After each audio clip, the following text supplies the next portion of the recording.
Hello everybody. This presentation is about prerequisite programs or PRPs within food safety management systems.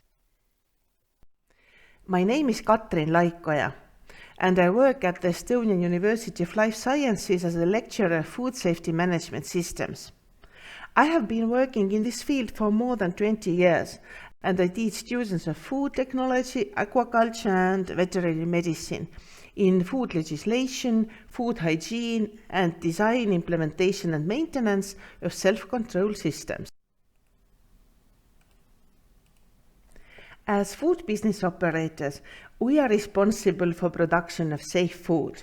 The objective of a food safety management system, or FSMS, is to control food safety hazards in a food business and their products.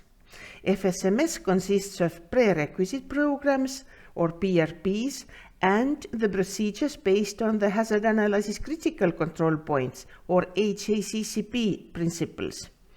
The PRPs consist of good hygiene practices, or GHP, and good manufacturing practices, or GMP, that provide the foundation for effective HACCP implementation and should be in place before any HACCP-based procedures are established. Analysis of foodborne outbreaks has been shown that very often these outbreaks were caused not by a breakdown or failure at CCPs, but by a failure of one or more PRPs, like bad personal behavior or poor cleaning. That is why the development, implementation and maintenance of effective PRPs. As I said before, the objective of a food safety management system is to control food hazards.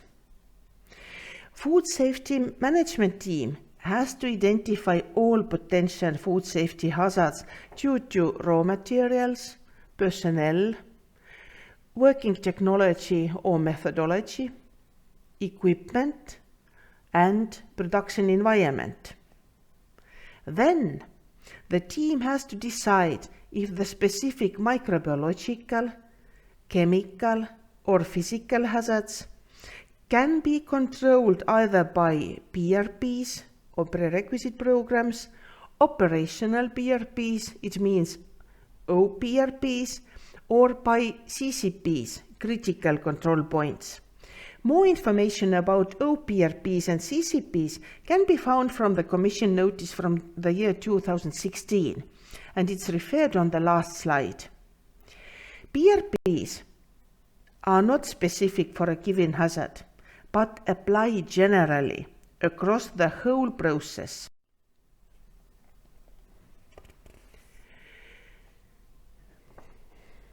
PRPs are defined as the conditions and measures which are necessary to ensure the safety and sustainability of food at all stages of the food chain. Are there any requirements for PRPs? Yes. These are general hygiene requirements, specific hygiene requirements for food of animal origin, and overall requirements for traceability, preparedness for recall, and communication. All these requirements are described in different regulations.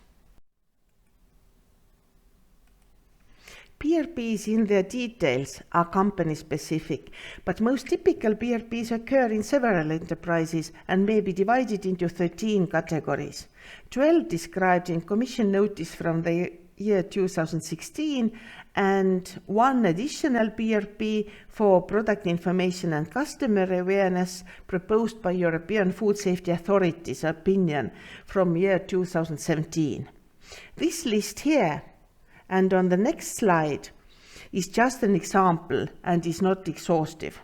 Examples of PRPs are infrastructure, cleaning and disinfection, pest control, technical maintenance and calibration, prevention of contamination from production environment, allergen management.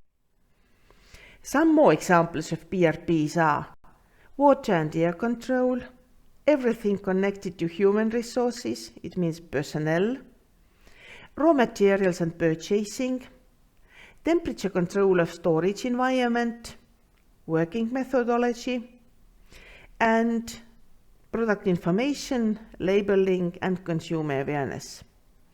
For production of organic products, there may be additional PRP for segregation and traceability of organic raw materials and produce. But these specific activities of organic production may be described under other PRPs as well. As mentioned before, this list is not exhaustive. It may be difficult to distinguish whether a particular hazard is controlled by PRPs or by a hazard plan, it is by CCP. The following table will help to understand the different essence of both, I hope. While comparing PRPs and CCPs, please keep in mind two typical examples: cleaning and disinfection for PRPs, and product heat treatment or pasteurization as an example for CCP. So, PRPs are horizontal. It means one PRP applies to all operations. PRPs are not specific for given hazard, but they apply generally across the whole process.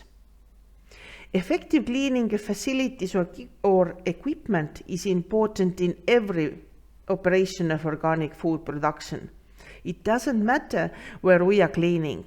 It is in the reception of raw materials, in processing area, or in final product warehouse. Cleaning has to be done everywhere. Or food handlers, they have to know and follow hygiene practices in every production stage. For comparison, CCP is not cross-process, but it applies to a specific hazard. In our example, specific microbiological hazard is pathogens, and this specific hazard is controlled by specific operation of pasteurization in a specific equipment. Good cleaning may contribute to the reduction of pathogens in food, but pasteurization ensures the control over pathogens and other microbiota in use.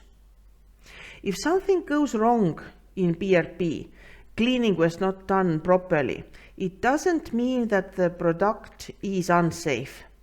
But the failure in CCP, for instance, incorrect temperature or holding time, indicates the product is unsafe. The essential feature for CCP is that it is measurable in real time and it has critical limits, like for pasteurization at 72 degrees for 20 seconds. Measuring of effectiveness of cleaning is usually not measurable in real time, especially if we carry out microbiological testing for clean surfaces. So, PRPs may prevent a food safety hazard from occurring, but a HACCP system will implement CCPs, critical control points, which are capable of controlling a food safety hazard that has been determined to be reasonably likely to occur. After making decision on which PRPs control the hazards, the team has to develop and implement effective PRPs. You can follow a simple scheme for writing a procedure for specific PRPs. Please describe what should be done, how it should be done, who should do it, how it should be monitored, and what corrective actions are needed if the requirements are not met. In order to implement the PRP, the content of the procedure must be well communicated to the personnel. Sometimes a training is needed for carrying out specific activities within the PRP. Always keep the PRP procedures updated. Otherwise, the foundation of SMSS may collapse. And depending on the particular procedure, the effectiveness of some processes must be demonstrated periodically. For instance, cleaning of food content surfaces was carried out effectively, or personnel is following the hygiene rules. Effective PRPs need to be well managed, carried out as planned, and sometimes monitored too. And this can be achieved by working out a multi-layered documentation.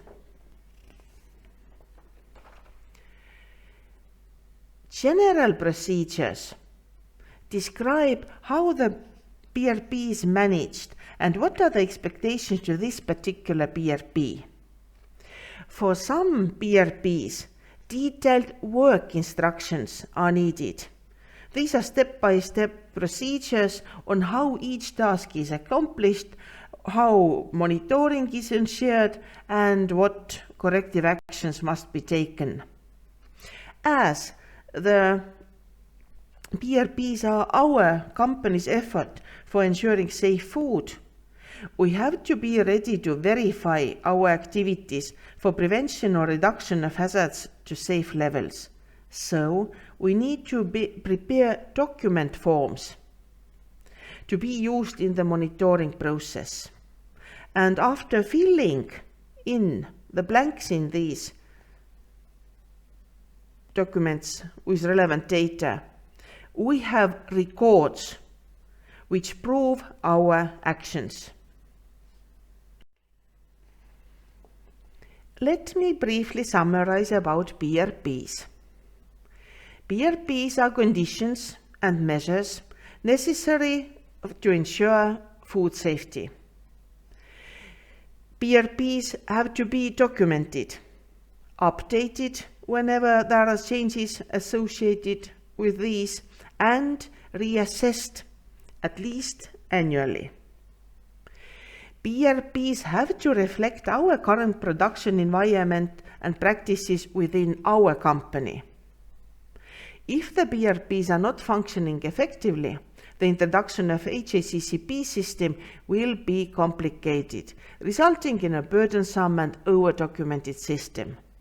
And as organic producers, we also have to comply with specific commodity policies, manuals, procedures, and associated regulations.